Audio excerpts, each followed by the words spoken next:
everyone, we are live. My name is Grace Chavez. I'm NRT's news editor and Instagram manager. And in case you don't know what this is NRT Live. I've been doing this every month for almost a year now, talking with Christian artists about their music and just getting to know them. It's been such a fun experience, and I'm super excited because today I'm going to be talking with Patrick Mayberry. And last time I did NRT Live, I live in Las Vegas, but I was actually in California. I was outside of our hotel, and I was in direct sunlight. There were bees flying right next to me, and it was windy. So I'm very excited that today I'm actually indoors doing this live stream, because last time it wasn't the best conditions to be doing a live stream in. So very glad that I am inside doing this. And today I'm going to be talking with Patrick Mayberry. He's an awesome artist and worship leader, and I'm super excited for you guys to get to know him. And I see he's in here. I'm going to add him on real quick, and we'll get started. Okay. Hey, how's it going? Hey, how's it going? How are you? Good, how are you? I'm great. I just heard how last time you did one outdoors and now you're Yeah. air conditioned, and I'm lounging in my backyard. It's a little sweaty out here, but you gotta live up summer while you can. How's it going? Good. Yeah, and like you said, last time I was outside, but I was in direct sunlight. Looks like you're kind of in the shade. I So, am. It's a little overcast. I'm in Tennessee. You're in Las Vegas. yes, I am. Are you at a casino right now? No. Oh, okay. I Well, actually live like 5 miles or so away from the strip, so yeah, residential area. that's awesome. Yeah. Well, I've never been to Las Vegas, but You someday should come. I'll put it on the list. Yeah. I love it. So, yeah, and I've never been to Tennessee before, so I'll have to come there at some point. You gotta come. It's the best. Yeah. I know working Um, in the music industry, you'd think I would go to Nashville, but no. it's you gotta come. The weather is epic. I grew up here, but I've been living in downtown Chicago the last 8 years. Oh, So nice. me and my family, we just moved back here almost a year ago. It's paradise. It's the Oh, best. cool. Nice. Yeah. And that's kind of introduction to what I'm about to ask you. Just tell us about yourself and how you got started in music. Yeah, I grew up in a town like an hour east of Nashville, and kind of fell in love with music kind of in middle school, and just was playing in a bunch of rock and roll bands. And it's funny because I didn't know anything about music for the church. I didn't know anything about Christian music, um, but I loved rock and roll, and that was enough for me. So I Mm. was dead set on becoming. I really wanted to be in a rock and roll band that toured. And have you ever heard of a band called the Grateful Dead? I have not. Okay, some would say that means that I'm old, but I mean, they're pretty old bands. So, but I just wanted to like tour, and that was kind of like my life's goal. And I even remember going to college and hating it because I'm like, all I want to do is just be in a rock and roll band. And it was actually in college that I started playing guitar at a college ministry, and that was my first exposure to like worship music. And I thought it was fun, but I still didn't really understand it. And I just thought I was playing guitar. And then the guy who kind of led the ministry, I'd always been a singer in my bands, and he was like, "Hey, I'm going to take you to this conference in Atlanta."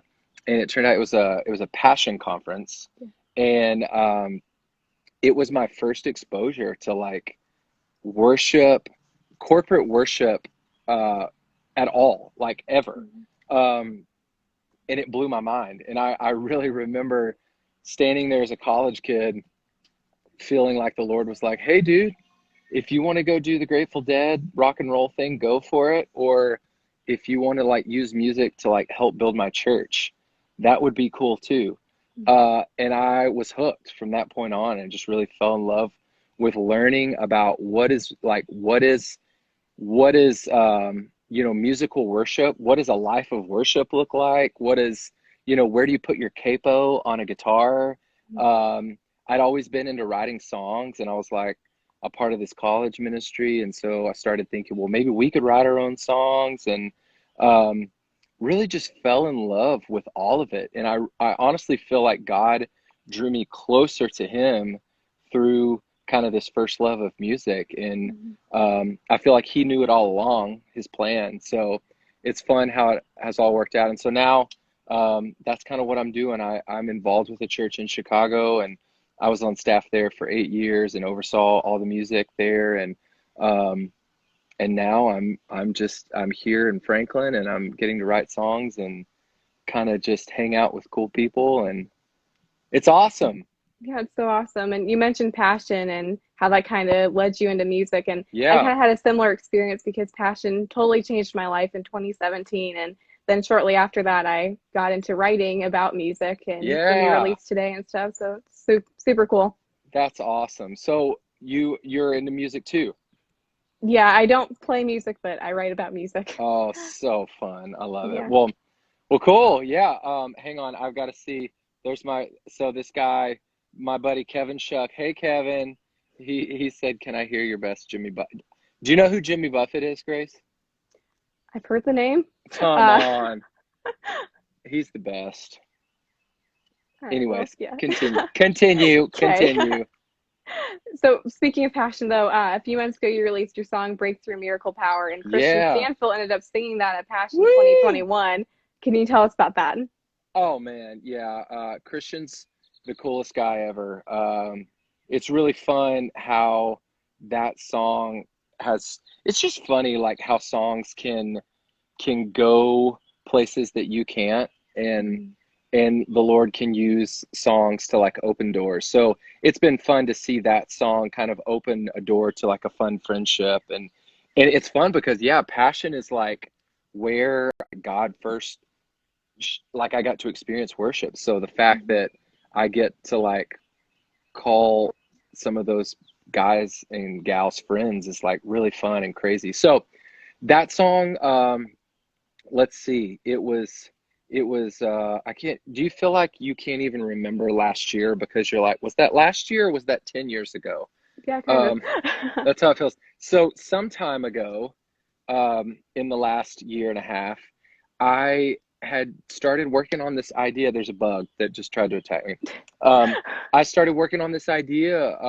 It was honestly inspired from people outside of our church, or people inside our church, and just some people walking through some really hard stuff, and some marriages that were like kind of in a rocky spot, and one friend who was really dealing with some like chronic pain.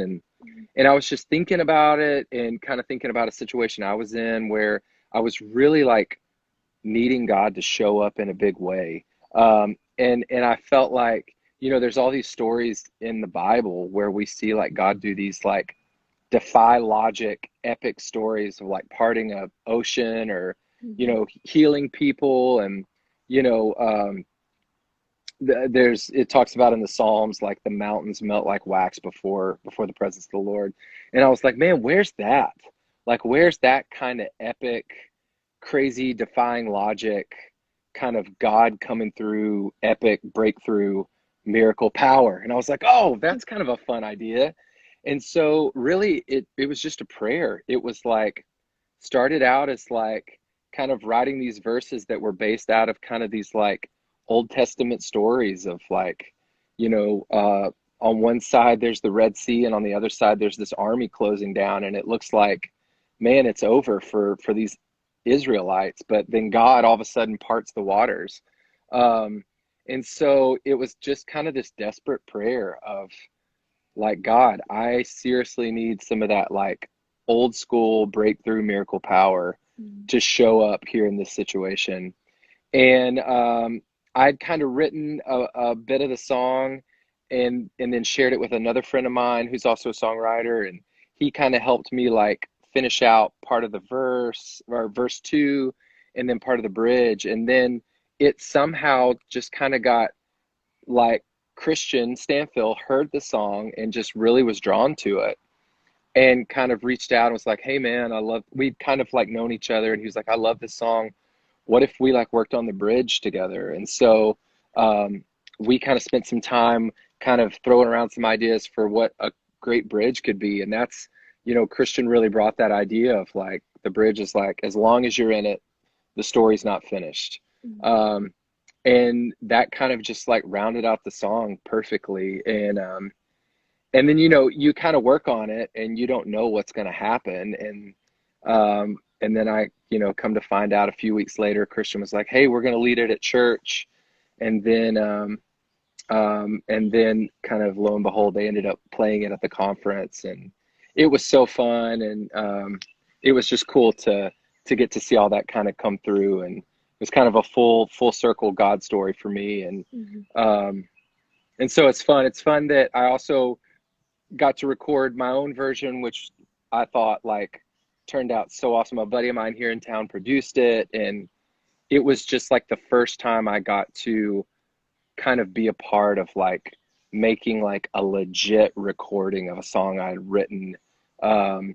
It was just the best crew of people, and it turned out like so amazing. Yeah, it's so So, cool. And I think the first time I heard it, I remember I was watching one of Louis Giglio's sermons, and he invited Christian to come up and sing it, and I'm like, I need this song now, oh, and it that's was so awesome. great. Yeah, one of my favorites. Oh, that's awesome. Thank you so much.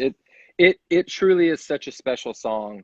It's super personal to me, but it's also really special kind of how God is using it. And I feel like, it will always like kind of be like it just has a really special place to me. And I'm grateful for what the Lord's done through the song.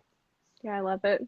And then today you just released the acoustic version of your song, No One Like You, Lord. What's the story behind that song? Yeah, man, I love this song. So, back in the fall, I'd been writing a ton with a bunch of friends and kind of a couple times a week. And then me and two buddies, a buddy who they're writers here in town, we got together, and it's so funny because I was running late to the right, and I had this chorus idea that I couldn't wait to show them. And I remember like getting out of my car and like running into their house and like saying to one guy, I'm like, hey, you sit down at the piano, you sit down there at the guitar, and I'm gonna play this guitar, and we're gonna start playing. And I just like was so excited to show them the song, this chorus idea. And the chorus is so simple. It's like I'd been writing just a lot of kind of like more introspective, um, kind of singer-songwriter songs, and I just really wanted to write a really simple uh, worship song that was just a declarative corporate song that anybody could jump in and sing. And like, if you've got a guitar, you could play it. If you've got a piano, you could play it. That wasn't overcomplicated. And so had this chorus of like, there's no one like you, Lord. There's no one like you, Lord. There's no one. How great you are. It's like, man, but it's like, there's something like beautiful about the simplicity and kind of coming back to like, oh, that's pretty biblical. Like, it's not a fresh, catchy lyric, but it's very true and it's very biblical. And so we just kind of dove in and had so much fun writing these verses for this song. And the first couple of verses is just about like how kind of scripture declares, and like just literally creation is saying that like who God is. Like Mhm. all of creation is worshiping God. Like we see it in the ocean, we see it in the waves, we see it in the mountains, we see it in the trees, like, and just kind of like looking at a lot of like things like the Psalms say and talk about like that. And then verse 3 is like the coolest verse I've ever been a part of writing in my whole life. Um, it's like we just kind of like, where the verses were so big and kind of like all about creation, we wanted to take verse 3 and make it really personal. And so all of the like kind of lyrics in verse 3 are really like tied to like personal stories. And so it's like, you're the groom to the widow who can't carry on. Mhm. And it's like just who Jesus is, like imagining, and this is like actual people we know, but who have lost spouses, who have young kids. And it's like just that deep, empty cavern of hurt and loss that they're experiencing, that Jesus could actually like meet them there. Mhm. And so it's like you're the groom to the widow who can't carry on. You're the dad to the orphan who's never known love. And it's been really fun to get to know people as, I'm getting older, like, in Romans it talks about we're actually adopted, like God adopts us. And, Mhm. you know, and it's been really cool to get to meet and have close friendships with people who are like actually adopted and hear their perspectives on what it was like with their adoptive parents. And um you know people who are grown-ups now, and it's like it's even like they have a different view of that, how God like has adopted us as children, as sons and daughters. And so um, and then it goes on to say, like, you're the grace for the sinner. You're our only hope. You're the party for the prodigal. You're the welcome home. And when we wrote it, it was just like lightning hit the room when we like found those lyrics of like, you're the party for the prodigal. It's like the welcome, like the biggest welcome home party. And that's just truly like the characteristics in the heart of God, that there really Mhm. is like no one like God. So that was that song, and it was such a fun thing to get to work on, and the fact that we kind of moved it forward and recorded it. And um, I thought like the big full band version turned out so fun. And I was like, guys, I want it to sound like a party. I want it to sound like just some loud party. And so it was really fun to kind of take another stab at it with this acoustic version and try to do something like um, I recently, a few weeks ago, an acoustic version of Breakthrough Miracle Power came out, Mhm. and it's in a similar vein to this one with No One Like You, Lord. And um, I think that worship music, I love worship music, but so often it's just so loud, Yeah. and it's so like hyped up and full energy. And my wife and I, we have 4 young kids, and it's like our house is like jam packed with energy, and it's often very loud and chaotic. And so we love to start our days off with just like some really chill like worship music. And Mhm. sometimes it's really hard to find really chill worship music. So that was kind of another push to like reinvent these versions of these songs that do have these big loud versions that are very corporate friendly and like a band could play it, but also to be able to like offer versions that are a little more like contemplative, meditative, that it's like, oh, this is a little chill. Mhm. So it's really fun to get to work on, and I love that it's out. I'm super proud of it. My friend, her name is Cicely Hennigan, and she is so talented, and she's a killer worship leader and writer, and she sang on it, and she has the coolest voice ever. So I'm stoked about it. I'm stoked for people to listen to Yeah, it's a great song, and I love acoustic versions of songs because, like you said, it's like sometimes worship it. music can be kind of loud. So I like the toned back kind of acoustic versions of songs. So it's great. Totally, totally. And then you've been releasing a lot of singles, but do you have any plans for a full length record this Oh year? man, that's the big question. I think there's a couple more songs. There's another song that is coming out in July that I am so flippin' excited about. I think like I couldn't be more proud of this song. It is exactly like it started out with like, man, I just have this idea of a song that I want to lead at my church tomorrow. And we just started working on it, and it just came together like magic. And the recording sounds bananas. And I think it comes out July 9th. It's called Holy Spirit Come. Um, and so that comes out, and then I think there's maybe 1 or 2 more singles that are going to come out, and then we're just going to kind of see what happens. Nice. Um, we'll see. I'm excited and hopeful that maybe it'll in some shape or form it'll come together as an EP, but Mhm. maybe there'll be more. Well, whatever happens, I'm excited to hear it. Yeah, well, thank you. And then I have some rapid fire questions for you. I do this on every Oh, live stream. oh, Just I'm some ready. quick, fun rapid fire I'm questions. ready for them. All right. Favorite worship song? Oh man. Oh, rapid fire. How do you do that? Uh, okay, it's the go-to. It never gets old. But it's Paul McClure from Bethel. It's Jesus, We Love You. Hmm. Killer. Nice. And then, who are some of your musical inspirations? Probably not necessarily rapid fire again, but Musical inspirations? Oh man. Okay, so definitely the Grateful Dead, which you got to go listen to them. okay. Um, I mean, I love like Tom Petty and the Heartbreakers. I love Springsteen. Um, but then when it comes to like worship music, honestly, like going to that Passion Conference, my first ever like Christian album that I bought was out of that conference, and I bought a Chris Tomlin album. It was Chris Tomlin's See the Morning record, and it hands down like changed my life. It was the most influential record. So when it comes to worship, probably him. That's just a few. Nice. And favorite book, but don't say the Bible. Oh, definitely the Bible. Favorite book. Okay, I've got two options. I just read Matthew McConaughey's book, Green Lights, and it's hilarious.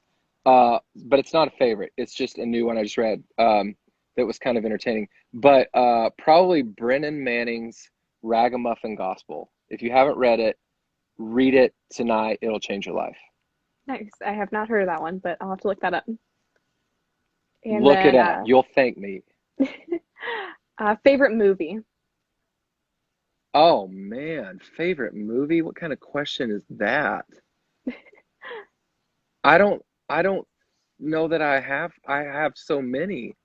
I'm a sucker for like really bad early 90s action movies with like Arnold Schwarzenegger in them or Sylvester Stallone. But I will say there's a movie on Netflix called Chef, and it has Jon Favreau, who was in a lot of the Marvel movies. That movie's incredible. Yeah, I asked that like for everybody. I do these live streams with. I ask like favorite movie, favorite book, and stuff like that. I never know the movies that people say. So Yeah, there's a lot out there. yeah, I mainly watch Disney movies, but I love it. What's your favorite Disney movie that you've recently watched? mm, Or of all recently. time? Or of all time? I mean, you Did can't go you wrong with some of the princess movies. Frozen. That's great. did you watch Cruella? I have not. No. Oh my gosh, it's so good. It's so creative. You have to Yeah, watch it. I saw the trailer for it, and it didn't look. I don't know. It didn't really look like a one I'd be interested in. I don't know. Try well, just give it a whirl. But it's $30 for Disney Premium Access. Oh, yeah, So don't do that. Don't do yeah, that. Don't do that. Wait, I just waited out. yeah. And then favorite Bible verse. Oh man, favorite Bible verse. I mean, it's either right now in this season, it's probably um maybe is it Hebrews 12? Run the race set before you, fixing your eyes on Jesus. I I think think so. Yeah. we'll go with that one. Nice. It's a good one. I And then hope this is. that I hope it's Hebrews 12. I think it is. I think it's somewhere in there. Yeah, maybe 10, 12. Well, yeah. Maybe Continue on. 11. Yeah. And favorite place you've ever traveled to. Oh man. A few years ago I went to London and it was unbelievable. Changed my life. Nice. I have not been there either. I have not traveled outside of the United States. And then secondly, the place to visit that I think will change my life will be Las Vegas. Yeah. Oh, for sure. And then this is not a rapid fire question, but how can we be praying for you? Oh man, what a nice thing. I think just like uh you could pray for my family as we're kind of all navigating this thing of like moving here and like pursuing music and really feeling like God has invited me into this and not losing sight of that and getting dismayed or sidetracked with you know like how it's going or the success of it all or whatever, but really just being reminded that like hey, buddy, remember that you're God's kid and he called you into this. And so he's working something that I may not even be able to see right now. So Mhm. just praying that I would remember that. Um, but yeah, thanks for asking. Yeah, of course. And I'll be praying for you, and I'm sure our staff will be too. Thank you. Yeah, of course. And it was so great having you on today, and we'll keep in Yeah, touch. it was the best. Thank you so much. Have Yeah, of course. the best weekend ever. You too. Okay, Bye. go get them.